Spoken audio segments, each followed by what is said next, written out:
अच्छा जी, एंड और के बाद आ जाता है टेस्ट इंस्ट्रक्शन। टेस्ट इंस्ट्रक्शन में क्या है?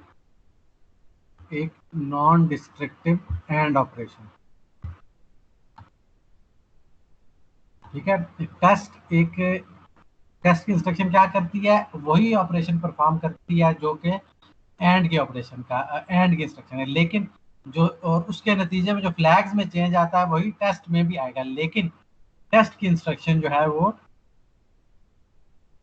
टेस्ट की इंस्ट्रक्शन से डेस्टिनेशन ऑपरेंड चेंज नहीं होगा। ठीक है, जैसे कि लेट्स से ये वैल्यू है, ये इंस्ट्रक्शन है टेस्ट एल 00000011 बाइनरी। ये इंस्ट्रक्शन क्या करेगी?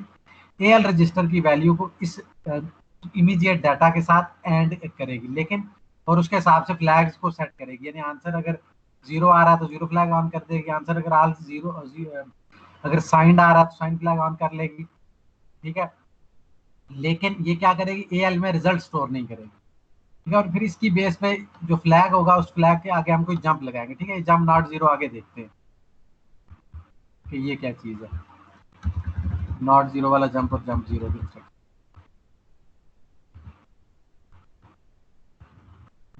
बाद आ जाता है कंपैरिजन इंस्ट्रक्शन। कंपैरिजन इंस्ट्रक्शन क्या करेगी? And non destructive subtraction from source of source from destination. Non destructive subtraction of source from destination, ये क्या करती है? जिस तरह जैसे टेस्ट की इंस्ट्रक्शन एंड का ऑपरेशन परफॉर्म करती है लेकिन रिजल्ट नहीं स्टोर करती, बिल्कुल वैसे ही कंपैरिजन की इंस्ट्रक्शन सब्ट्रैक्शन परफॉर्म करती है लेकिन रिजल्ट नहीं यूज उसका डेस्टिनेशन को चेंज नहीं करती। लेट्स सी इंस्ट्रक्शन है कंपैरिजन AL5। पिछली इंस्ट्रक्शन ने क्या किया? वो AL को 5 वैल्यू दी और फिर कंपैरिजन की इंस्ट्रक्शन AL को 5 से कंपेयर कर। ठीक है, तो ये अब क्या यहाँ पर क्या होगा? सब्ट्रैक्ट का ऑपरेशन होगा, 5 माइनस 5 करेंगे तो जीरो फ्लैग ऑन हो जाएगा। ठीक है, तो ये जीरो फ्लैग सेट हो जाएगा या ऑन हो जाएगा। कंपैरिजन की इंस्ट्रक्शन यूज क्यों होती है? कंपैरिजन की इंस्ट्रक्शन यूज होती है अगर दो ऑपरेंड्स की वैल्यूज को आपस में कंपेयर करना हो। दो ऑपरेंड्स क्या है? डेस्टिनेशन और सोर्स। पहला ऑपरेंड है डेस्टिनेशन, दूसरा सोर्स है। तो सब्ट्रैक्शन की इंस्ट्रक्शन क्या करती है? डेस्टिनेशन को सोर्स में से सब्ट्रैक्ट करके आंसर डेस्टिनेशन में रखती है। कंपैरिजन की इंस्ट्रक्शन भी यही करेगी, डेस्टिनेशन को सोर्स में से सब्ट्रैक्ट करेगी और लेकिन आंसर रिजल्ट में स्टोर नहीं करेगी, बल्कि फ्लैग्स की वैल्यू, जीरो फ्लैग और साइन फ्लैग, कैरी फ्लैग की वैल्यू को सेट करेगी। अगर दोनों ऑपरेंड्स इक्वल हुए, सोर्स और डेस्टिनेशन, तो क्या होगा? जीरो फ्लैग ऑन हो जाएगा। तो हमें ये पता चलेगा जो कंपैरिजन हमने किया उससे उसमें दोनों वैल्यूज इक्वल थी। दूसरा सिनेरियो ये है कि देखिए लेट्स से एल को 4 वैल्यू दी मैंने और फिर उसको 5 से कंपेयर किया। अब इसमें पहला ऑपरेंड दूसरे से छोटा है, डेस्टिनेशन सोर्स से छोटा है, तो ये कैसे इंडिकेट होगा? कैरी फ्लैग के ऑन होने से।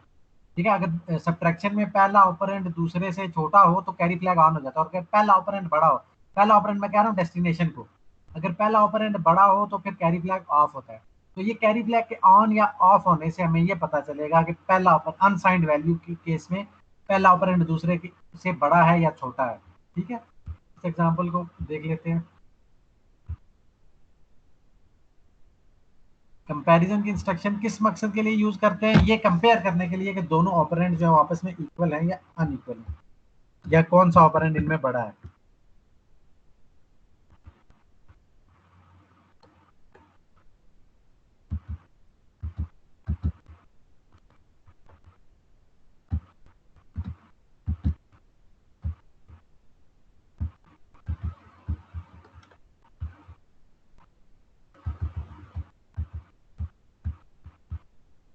ठीक है, अब मैं एग्जांपल देता हूँ आपको।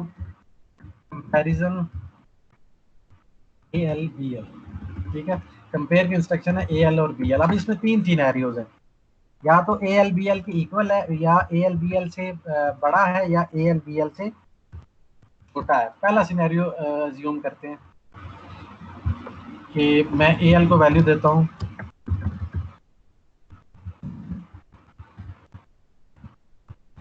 AL को डेसिमल वैल्यू 10 दे देता हूँ और BL को डेसिमल वैल्यू दे देता हूँ 10। अब मुझे ये पता है कि ये कंपैरिजन अगर मैं करूँ AL और BL को, तो ये दोनों इक्वल आएंगे। ठीक है, अभी कंपैरिजन AL BL की इंस्ट्रक्शन क्या करेगी? ये सब्ट्रैक्शन करेगी, लेकिन रिजल्ट AL में स्टोर नहीं होगी, यानी इंस्ट्रक्शन चलने के बाद रिजल्ट आता है जीरो। वो एएल में स्टोर नहीं होगा। अलबत्ता ये होगा कि फ्लैग्स जो है वो चेंज हो जाएंगे। फ्लैग्स कैसे चेंज हो जाएंगे?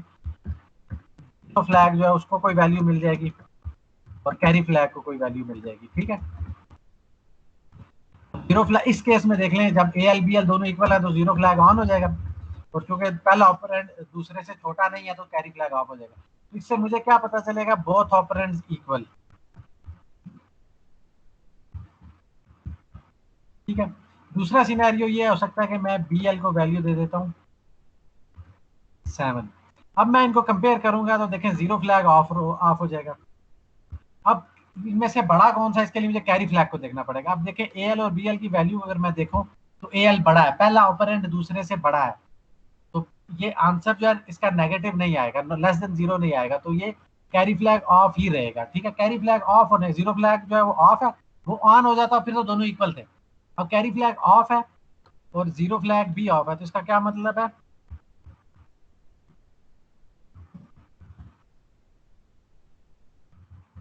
एल की वैल्यू जो है वो ग्रेटर है,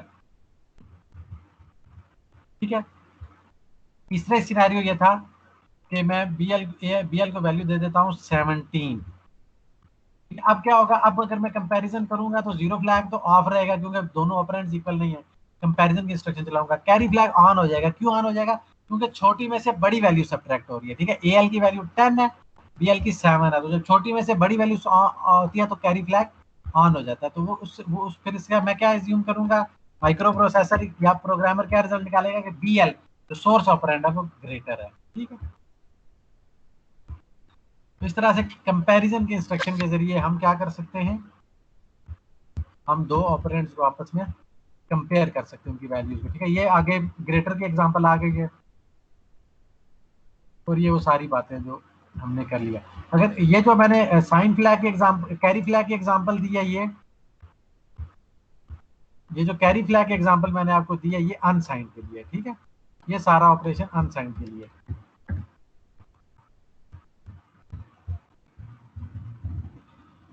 अब साइंड के केस में आ जाए।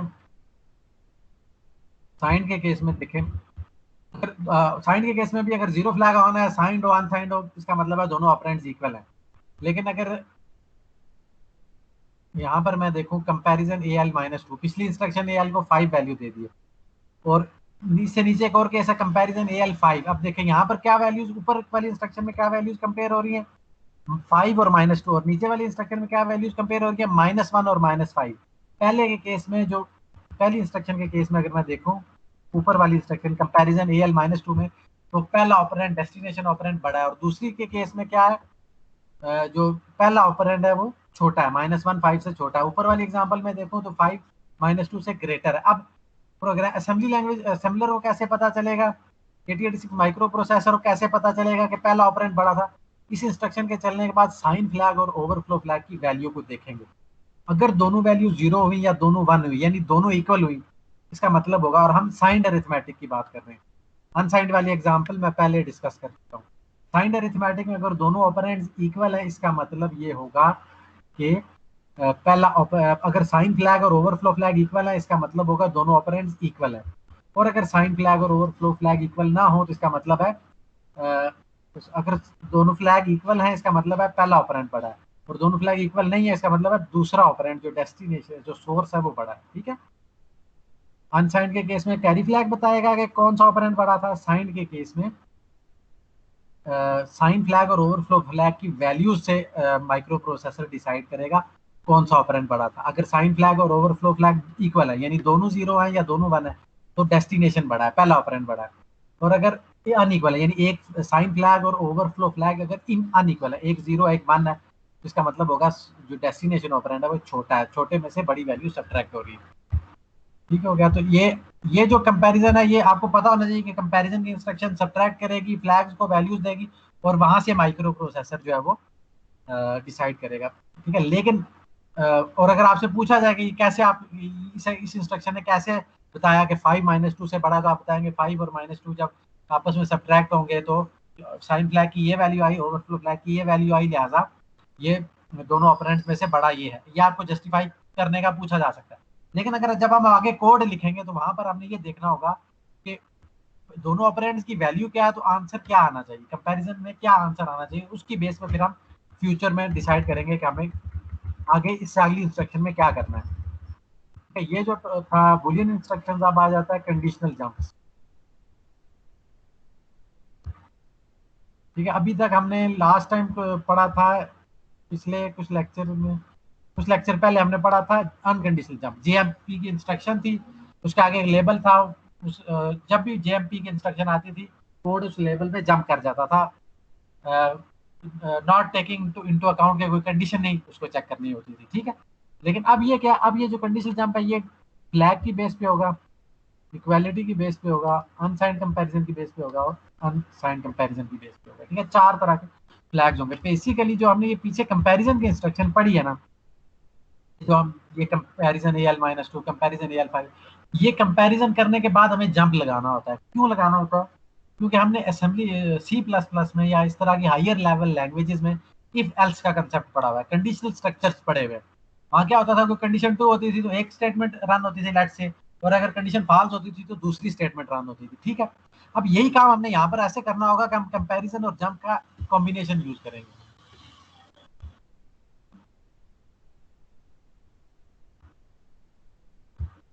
कंपैरिजन और जंप का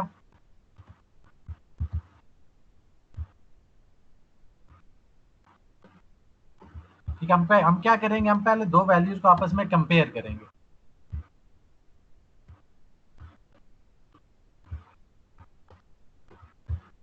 हम दो वैल्यूज को पहले आपस में कंपेयर करेंगे, जैसे कि इफ स्टेटमेंट में होता है C++ में, वहाँ पर भी दो वैल्यूज, और फिर उसके बाद हम जंप लगाएंगे।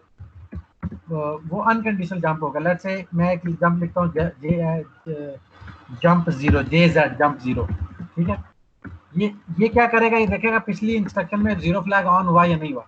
तो वो अगर ये कंडीशन ट्रू है, लेट्स से जंप जीरो जो है वो कहेगा कि कोड को लेबल L1 पे ले जाओ। ठीक है, अब ये जो जंप है जंप जीरो, ये कंडीशनल जंप है। ये कैसा, क्यों कंडीशनल जंप है? ये देखता है कि इस वक्त जीरो फ्लैग ऑन हुआ या नहीं हुआ, पिछली इंस्ट्रक्शन में जीरो फ्लैग ऑन हुआ या नहीं किया। अगर ऑन किया तो लेबल L1 पे जाएंगे, वरना नहीं जाएंगे। ठीक है, तो ये कंडीशनल जंप का कंसेप्ट है। कंपेरिजन हम पढ़ चुके हैं, जंप हम अभी पढ़ रहे हैं। ठीक है, अब जंप की एग्जांपल्स देखते हैं। तो जे कौन इंस्ट्रक्शन का नाम दे रहे हैं कंडीशनल जंप को, ये जेनेरिक नाम है। बहुत सारे तरह के जंप्स हैं जो अभी हम देखेंगे। A conditional jump instruction branches a label when specific register or flag conditions are jumped। ठीक है, कंडीशनल जंप क्या करता है, वो ब्रांच करता है टू ए लेबल। ठीक है, वही बात है जो हमने असेंबली C++ में करते हैं कि अगर कंडीशन, वहां पर भी हम इसको ब्रांचिंग स्टेटमेंट्स कहते थे कि ट्रू हो तो फ्लास लाइन पे चले जाओ, फॉल्स हो तो फ्ला लाइन पे चले जाओ। तो ये काम हम यहाँ पर जंप्स के जरिए करेंगे। ठीक है, इसके एग्जांपल में ये देखें, ये है जंप इक्वल और जंप जेड, ये मैंने हाईलाइट कर दिया। ये तब होता है अगर जीरो फ्लैग ऑन हो। ठीक है, जंप जीरो या जंप इक्वल तब होता है जब जीरो फ्लैग ऑन हो। जंप बिलो और जंप जंप बिलो या जंप कैरी तब होता है अगर कैरी फ्लैग ऑन हो। ठीक है, JS जंप तब होगा अगर साइन फ्लैग ऑन हो। जंप नॉट इक्वल और ये जंप इक्वल, ये जो है jump ECX jump extended count register, jump count register की बेस पर। ठीक है, इन सबको देखते हैं मतलब। जंप पर मैंने आपसे कहा था चार तरह के जंप्स हो सकते हैं।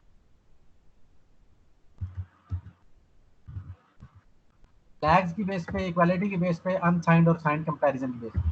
फ्लैग्स की बेस पे जंप होगा तो लेट्स से J जीरो है, यानी jump if zero, jump if not zero, jump if carry flag is on, jump if carry flag is off, jump O यानी jump if overflow flag is on, jump if sign flag is on, JP jump if parity flag is on, jump JNO jump if overflow flag is not on. ठीक है, यानी overflow flag अगर of है। ठीक है, ये हो गए फ्लैग्स की बेस पे। ठीक है, JE जंप इफ, ये JE और JZ सेम है, यानी कि अगर जीरो फ्लैग ऑन हो तो ये जंप होता है। ठीक है, JE जंप इफ इक्वल, पिछले कंपैरिजन में तो जो ऑपरेंड्स थे वो इक्वल थे या नहीं थे। इसके एग्जांपल ये कंपैरिजन है, अगर ये दोनों ऑपरेंड्स इक्वल हो तो ये जंप जीरो की कंडीशन ट्रू होगी, वरना नहीं होगी। JCX zero jump if count register is equal to zero, JECXZ jump if extended count register is zero. ये हमें इतना यूज नहीं होगा, ये ECX और CX वाला। इसके बाद आ जाता है unsigned comparison, jump based on unsigned comparison. इसकी दो एग्जांपल है, दो बेसिक एग्जांपल हैं, jump above and jump below.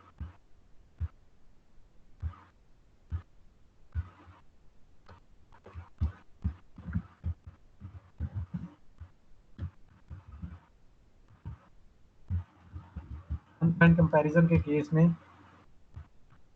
हम दो वैल्यूज को आपस में कंपेयर करेंगे।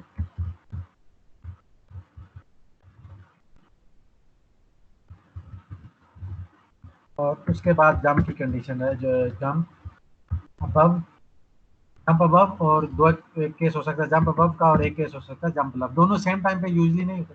जंप अबव का मतलब होगा कि ये जो कंपैरिजन आ हुआ है इसमें पहला ऑपरेंड दूसरे से बड़ा था तो अबव वाला जंप करो।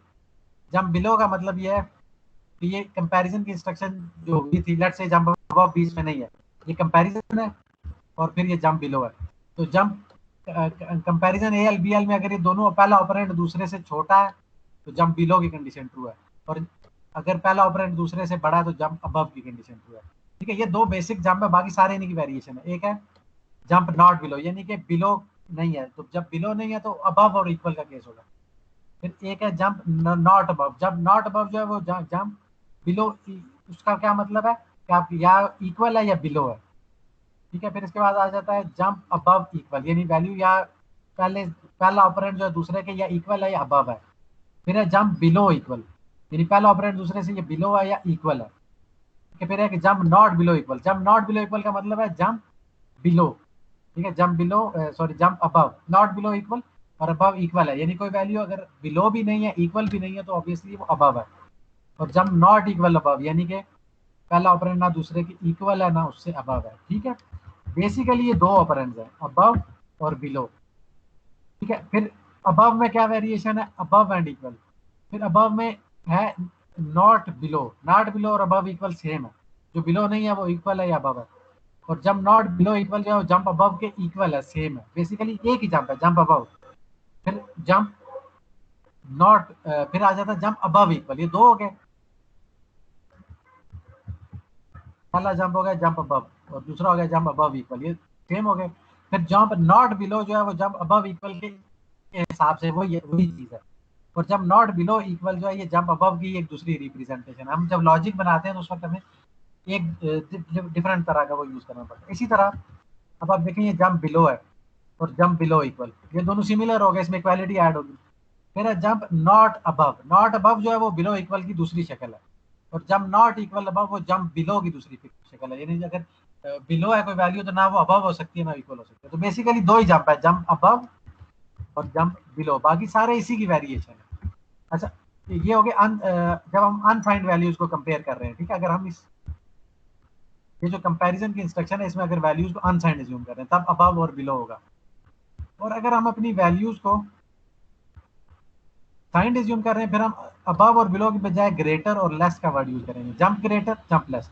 और आगे इसमें भी वैसी सारी वेरिएशन हैं जो कि अनसाइंड के केस में थी, greater equal, not less equal, not less, not greater equal, not less equal, not greater. ठीक हो गया, तो जंप अबव इक्वल था अनसाइंड के लिए। तो अगर साइंड कंपैरिजन हो जाए,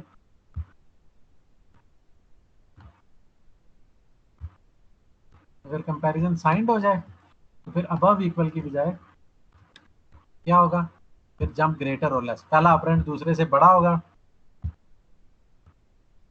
फिर होंगे जंप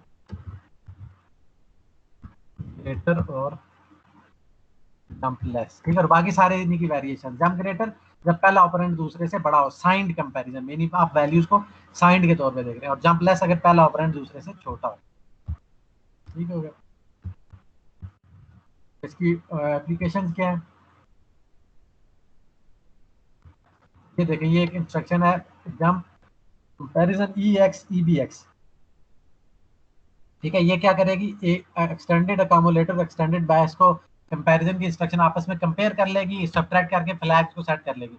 जंप अबव लार्जर, ठीक है, ये अनसाइंड वैल्यूज कंपेयर हो रही हैं तो इसलिए अबव का जंप यूज किया। अगर अ, ये जंप कब लगेगा, अगर जो पहला ऑपरेंड है वो दूसरे से बड़ा हो, अगर ई एक्स जो ई बी एक्स से बड़ा है।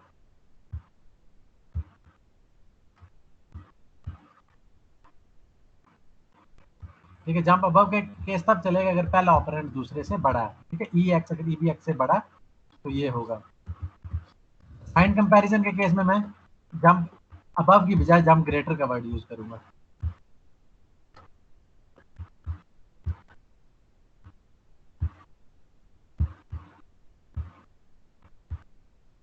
ठीक है, एक पहली वैल्यू को दूसरे से कंपेयर करेंगे, अगर पहला ऑपरेंड बड़ा हो तो ग्रेटर वाला जंप चलेगा।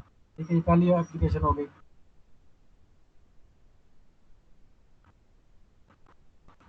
अच्छा, इसके बाद अब अनसाइंड कंपैरिजन मुझे करना है।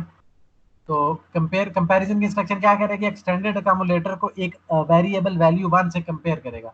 अगर एक्सटेंडेड अकोमोलेटर की वैल्यू वैल्यू 1 के बिलो हुई, उससे लेस हुई और या उसके इक्वल हुई तो ये जंप लगेगा, वरना नहीं लगेगा।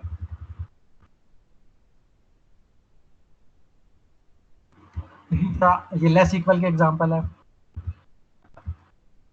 बाद है compare unsigned ax to bx and copy the larger of two into variable large. ये इंस्ट्रक्शन क्या कर रही है, दो वेरिएबल्स ax और bx की वैल्यूज को आपस में कंपेयर कर रही है, और जो इनमें से बड़ी है उसको bx जो लार्जर है उसे लार्ज के नाम से एक वेरिएबल है उसमें स्टोर करेंगे। ठीक है, ax और bx की वैल्यूज को आपस में कंपेयर करना है, जो इनमें से बड़ी वैल्यू है उसे एक वेरिएबल जिसका नाम लार्ज है उसमें स्टोर करना है।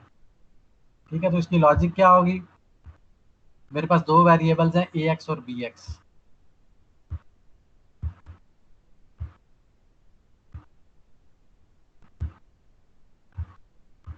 सॉरी, दो रजिस्टर्स हैं ax और bx, और उन दो उनकी वैल्यूज है, एक ax रजिस्टर है एक bx रजिस्टर है।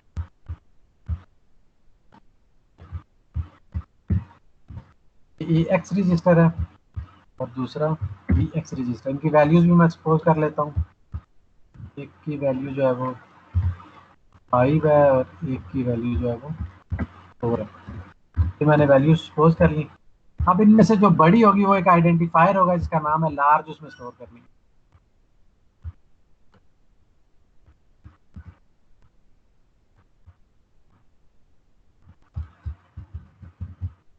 ठीक है, ये लार्ज के नाम का आइडेंटिफायर है, उसमें ये वैल्यू स्टोर करनी है। तो अब इसकी लॉजिक क्या है, मैं इनमें से एक वैल्यू को पहले से, तो मुझे किन वैल्यूज को कंपेयर करना है,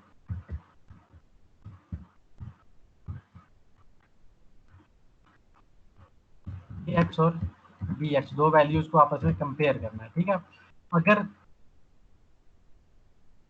और फिर मैंने क्या करना है, जंप,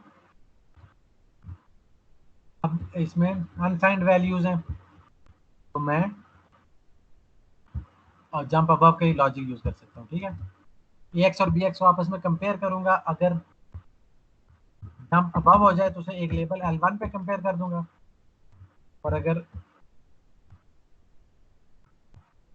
जंप नॉट अबव है तो एक दूसरे लेबल L2 पे अपने कोड को ले जाऊंगा। ठीक है, अब L1 पे क्या होगा, L1 पे मैं लिख दूंगा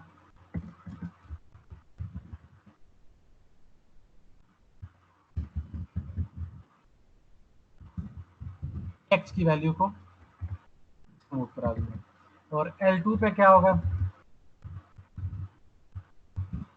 मैं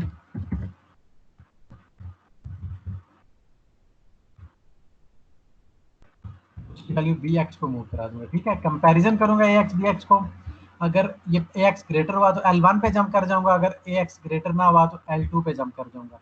ठीक है, तो इस तरह से हम इफ एल्स का जो स्ट्रक्चर था सी लैंग्वेज का सी जैसा, वो हम यहाँ पर असेंबली में इंप्लीमेंट कर सकते हैं। ठीक होगा, एक्स बी एक्स को कंपेयर किया, अगर वो अबव है तो L1 पे चला जाऊंगा, वरना सॉरी L2 है, यहाँ पर मैंने दोबारा L1 लिख दिया, वरना L2 पे चला जाऊंगा। अब इसमें एक देख लें, लेट्स से वैल्यू सपोज करें ए एक्स की वैल्यू 5 है और बी एक्स की 4 है, तो देखिए अब जंप अबव की स्टेटमेंट ट्रू होगी और ए एक्स को 4 वैल्यू मिल जाएगी।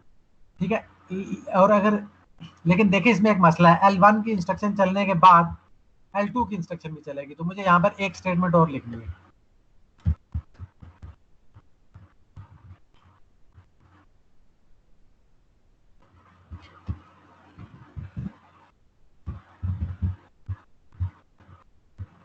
जंप नेक्स्ट, मैं एक नया लेबल बना रहा हूँ नेक्स्ट के नाम से। अब देखें इस कोड को जरा ड्राई रन करके देखें, ए एक्स की वैल्यू 5, बी एक्स की 4 है, जंप अबव ट्रू होगा तो कोड L1 पे चला जाएगा, वो क्या करेगा, ए एक्स की वैल्यू जो है वो इधर मूव करा देगा। ठीक है, और उसके बाद जंप नेक्स्ट क्या करेगा, वो कोड को नेक्स्ट पे ले जाएगा। तो इससे क्या फायदा हुआ, ये नेक्स्ट वाला जंप क्यों रहा है, ताकि ये जो दूसरे केस वाली कंडीशन है बी एक्स को लार्ज वेरिएबल में मूव करने वाली, वो ना चले। अच्छा, अगर लेट से बी एक्स की वैल्यू मैं 14 कर दूं तो क्या होगा, दोनों वैल्यूज कंपेयर होंगी, जंप अबव की कंडीशन फॉल्स होगी, ये चूंकि फॉल्स होगी ये जंप लगेगा नहीं, जंप नॉट अबव वाली कंडीशन ट्रू होगी, ठीक है, क्योंकि ए वन ए बी से अबव नहीं है, ये कंडीशन ट्रू होगी तो कोड यहाँ पर आ जाएगा और वो दूसरी वैल्यू जो 14 है वो यहाँ पर मूव कर देगा, ठीक है। ये जो लॉजिक, ये आप कोड ड्राई रन करें तो ये आपको समझ आ जाएगा, ठीक है। पेपर पे इसको कर ही देखिए। आपके इधर स्लाइड्स में देखें तो थोड़ा लॉजिक डिफरेंट है। यहाँ पर क्या हो रहा है, यहाँ पर बी एक्स की वैल्यू को लार्ज में मूव करा रहे हैं, ठीक है, बी एक्स की वैल्यू को पहले से लार्ज में मूव करा दिया, ठीक है। ये वाला कोड यहाँ पर यूज नहीं हो रहा है, ये जो मैंने किया।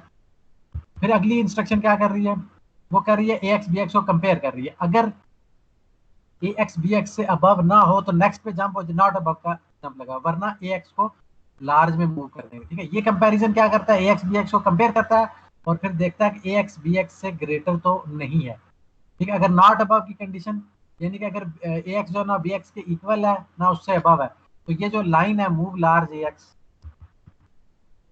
लाइन स्किप हो जाएगी और आपका कोड नेक्स्ट पे चला जाएगा। तो ए एक्स जो बी एक्स रजिस्टर है उसकी वैल्यू चेंज नहीं होगी, ठीक है। जबकि अगर मैं ए एक्स की वैल्यू लेट से 15 करूँ, अब ये मैं स्लाइड वाला कोड रन कर रहा हूँ, ठीक है। ये वाला कोड मेरी वाली लॉजिक है और जो अब मैं बात कर रहा हूँ ये स्लाइड वाले कोड में रन कर रहा हूँ। इसमें आप देखें ए एक्स बी एक्स जो है लार्ज वैल्यू बी एक्स में मूव होगी, वो तो बी एक्स की वैल्यू जो लार्ज वेरिएबल में मूव होगी, तो बी लार्ज को वैल्यू मिलगी 14, ठीक हो गया। अगला इंस्ट्रक्शन क्या करेगी, एक्स बी एक्स को आपस में कंपेयर करेगी, ए एक्स बी एक्स से अबव है तो ये नॉट अबव वाली कंडीशन फॉल्स हो जाएगी। जब ये कंडीशन फॉल्स होगी तो ए एक्स की वैल्यू लार्ज में चली जाएगी, ए एक्स की वैल्यू जो 15 हो जाएगी। तो ये जो आपकी स्लाइड में ये जो कोड लिखा हुआ है ये, और जो मैंने आपके यहाँ पर इस पेंट में के बोर्ड में जो कोड बनाया है, दोनों की लॉजिक सेम है, इंस्ट्रक्शन डिफरेंट है। इसमें आप कह सकते हैं कि 4 इंस्ट्रक्शन है जो बुक की स्लाइड्स में, और जो मैंने आपको कोड बना के दिया इसमें 5 इंस्ट्रक्शन है, ठीक है। अगर हम लेबल्स को निकाल दें, बल्कि 6 इंस्ट्रक्शन है, ठीक है, एक लेबल को छोड़ दें, इसमें 6 इंस्ट्रक्शन है, तो वो उससे 66% जो है 33% लेस कोड है जो स्लाइड्स में दिया। तो इस तरह हम कोड को कंपैक्ट करने की कोशिश करते हैं। इसी तरह स्मॉलर को मूव करने के लिए वही लॉजिक है जिस तरह हमने ऊपर ग्रेटर के लिए किया, इसी तरह ये नीचे कोड स्मॉलर के लिए लिखा।